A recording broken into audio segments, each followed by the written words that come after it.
In the year 1911, American explorer Hiram Bingham, during an expedition in the Peruvian Andes, noticed ruins hidden in the mountainous landscape above the Urubamba River Valley.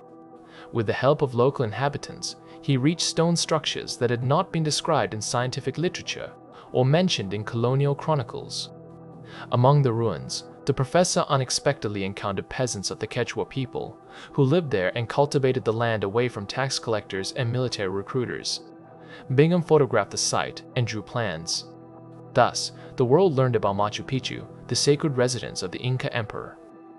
During subsequent research, archaeologists established that the structures date back to the mid-15th century and were undoubtedly built by the Incas, as evidenced by the distinctive stone masonry, layout, and terrace systems.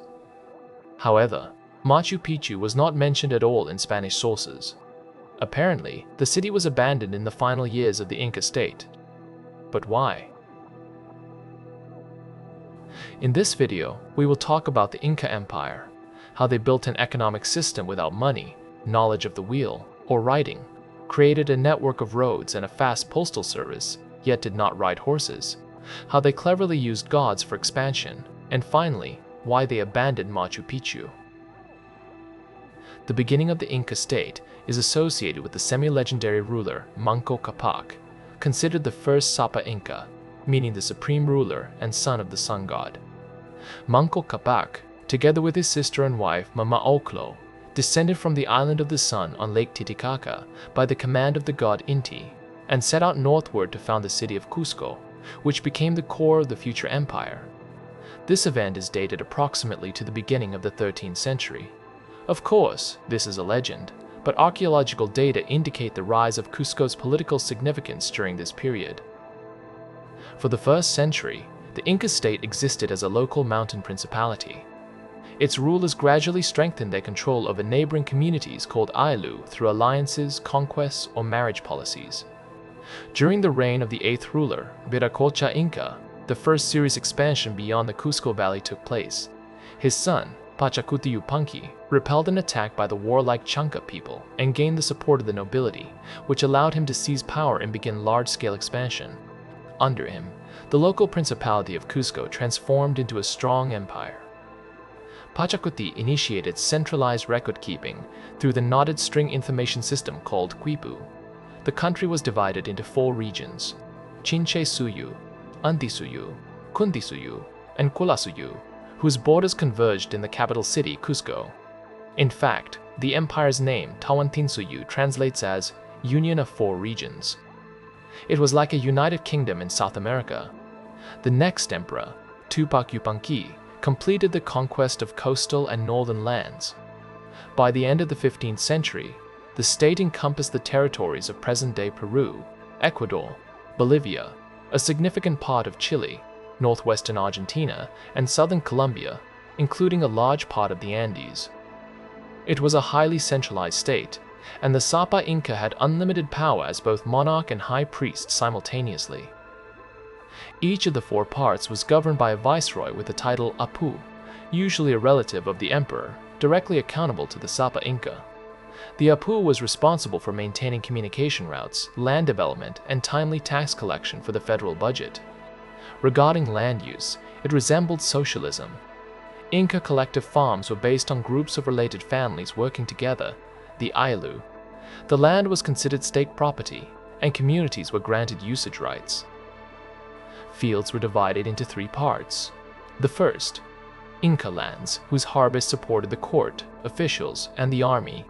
The second, sun lands, which fed the priests, and finally community lands to feed themselves. This division effectively served as a tax system. Peasants cultivated the Inca lands and the sun god's lands as if paying a tax. Additionally, every able-bodied person was obliged to work part of the year on state construction, in mines, and so on. The fulfillment of duties and community contributions was meticulously recorded using the knotted quipu system. Specialists in statistics, called quipu Kamayak, used threads and knots to account for population, harvests, and work volumes. The government used this data for planning, issuing rewards and punishments. It should be noted that road construction was highly developed among the Incas. Their impressive achievement was a network of roads that penetrated the entire empire. The total length of the Qhapaq Ñan system, the imperial road, ranged from 23 to 40,000 kilometers, including in the high Andes. Roads were paved with cobblestones, reinforced with stone walls, and tunnels were dug through rocks. To cross deep gorges, the Incas built suspension rope bridges, an outstanding engineering solution for their time. The Incas did not invent the wheel, and their draft animal was the llama, which was unsuitable for riding or carrying heavy loads. In fact, the roads were intended for caravans of llamas and people, and all movement was on foot. Along the roads, inns were arranged every few kilometers where travelers could rest, cook food, and feed animals. Such an extensive infrastructure allowed the empire to quickly deploy troops and goods over long distances and ensured efficient postal communication. For message transmission, a system of couriers called Chasqui operated. At postal stations along the routes, runners stood watch around the clock, ready to take over the relay. This approach ensured incredible communication speed. In a day, it was possible to cover distances up to 220 kilometers. From the most remote corners of the country, the emperor in Cusco received news in just a few days. The communication system united the empire into a single whole. The absence of money did not mean economic chaos. The Incas built a planned economy based on principles of self-sufficiency, labor duty, and central distribution. Each province and community aimed to produce everything necessary independently, while surplus resources were centrally accumulated in state warehouses built according to standard designs and equipped with ventilation for long-term storage of grain, dried potatoes, and other products. Stocks of clothing, weapons, and other goods were also accumulated for wartime. The conquered peoples were shown the advantages of the empire. In famine years, food was distributed from such state granaries, which earned loyalty. The state effectively controlled all aspects of life, from land cultivation and harvest distribution to labor mobilization and postal service. This helped transform the small kingdom of Cusco into a vast empire with a population of about 10 million people within a few decades. The importance of religion for the Incas is hard to overestimate. The official cult was that of the sun god Inti and his earthly sons, the emperors. However, the Incas did not fanatically impose a single cult. To strengthen the unity of the empire, they included the deities of conquered peoples into their pantheon. Thus, the Incas came to worship the god Viracocha, who originated from the beliefs of the Aymara people. A notable example is the famous deity of the coastal tribe named Pachacuti. After conquering this territory, the Incas included Pachacuti in their pantheon, proclaiming him the guardian of the land, and his temple continued to function. Above all this diversity, the supremacy of the state sun cult was established. Temples were built in all provinces in honor of Inti, where numerous local gods and ancestor spirits united under his protection. The temples were responsible for integrating diverse tribes into a common ideological system.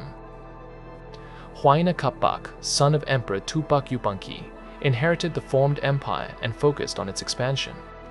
Under his rule, the Inca state reached its greatest size. The main direction of his military expansion was the territory of present-day Ecuador, especially the mountainous and intermountain areas around Quito. Southern Colombia, the area of the modern Nariño department, was also conquered. However, these lands were not deeply integrated into the imperial system. It was there that the first signs of instability appeared after Huayna Capac's death. A civil war broke out between his sons, Atahualpa and Huasca, for power.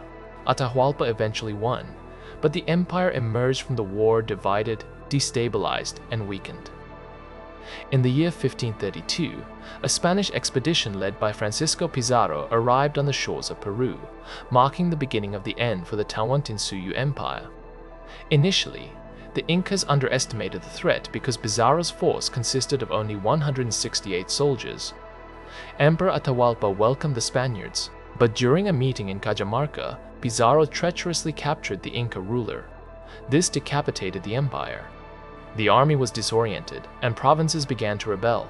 Even after paying a huge ransom in gold, the Incas could not save their leader. The Spaniards executed Atahualpa.